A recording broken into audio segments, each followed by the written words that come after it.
কিছুদিন আগে দেখলাম যে ব্রাজিল হেরে গিয়েছে, তার জন্য অনেক জায়গায় মানুষ দেখি সুসাইড, তারা আত্মহত্যা করে তারা মারা যাচ্ছে। এটা দুঃখের সঙ্গে পরিতাপের সাথে বলতে হয়, লজ্জা হওয়া উচিত। আজকে সমাজের মধ্যে রাহমাত আল্লির নবীকে নিয়ে, রাহমাত আল্লিল আলামিন নবীর আদর্শের ব্যাপারে যখন তার চরিত্রে দাগ লাগানো হয়, তখন মানুষদেরকে এই সমস্ত মানুষদেরকে রাজপথে দেখা যায় না। কিন্তু ব্রাজিল হেরে গেছে, তার জন্য সে তার নিজের জীবনটাকে শেষ করে দিয়েছে।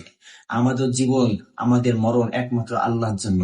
আমাদের জীবন মরণ আল্লাহর জন্য। আপনি যে ব্রাজিলের জন্য আপনি মারা গেছেন, সেটা কি ব্রাজিল জানবে না? আমরা আমার নবীকে ভালোবাসবো, আমরা ভিন্ন কোনো দেশ, ভিন্ন কোনো মানুষকে আমরা ভালো না বাসি। এই যে বর্তমান দেখা যাচ্ছে আর্জেন্টিনা এবং ব্রাজিল, আমরা আমাদের সন্তানদেরকে আমরা সাপোর্ট করাচ্ছি। প্রিয় দিনী ভাই বোনেরা, কিছুদিন আগে দেখলাম যে ব্রাজিল হেরে গিয়েছে, তার জন্য অনেক জায়গায় মানুষ দেখি সুসাইড, তারা আত্মহত্যা করে তারা মারা যাচ্ছে।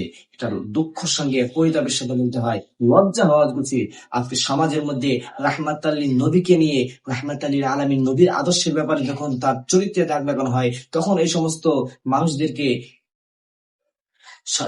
মানুষদেরকে রাজপথে দেখা যায় না। কিন্তু ব্রাজিল হেরে গেছে, তার জন্য সে তার নিজের জীবনটাকে শেষ করে দিয়েছে। আমাদের জীবন, আমাদের মরণ একমাত্র আল্লাহর জন্য। আমাদের জীবন মরণ আল্লাহর জন্য। আপনি যে ব্রাজিলের জন্য আপনি মারা গেছেন, সেটা কি ব্রাজিল জানবে না?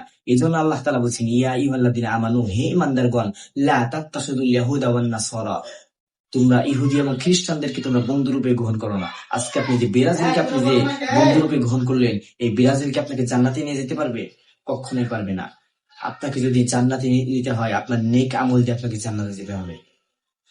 শুধু নামের আগে মোহাম্মদ লিখলেই মুসলমান হওয়া যায় না। শুধু নামের আগে এমডি লিখলেই মুসলিম হওয়া যায় না। মুসলিম হতে গেলে যে বৈশিষ্ট্য, যে গুনাহবলী থাকা প্রয়োজন, সেগুলো আমাদের মধ্যে থাকতে হবে। আল্লাহ তাআলা আমাদেরকে এই সমস্ত কালচার, এই সমস্ত ফিতনা থেকে আল্লাহ তাআলা আমাদের সন্তানাদি এবং আমাদের সকলকে হেফাজত করুন।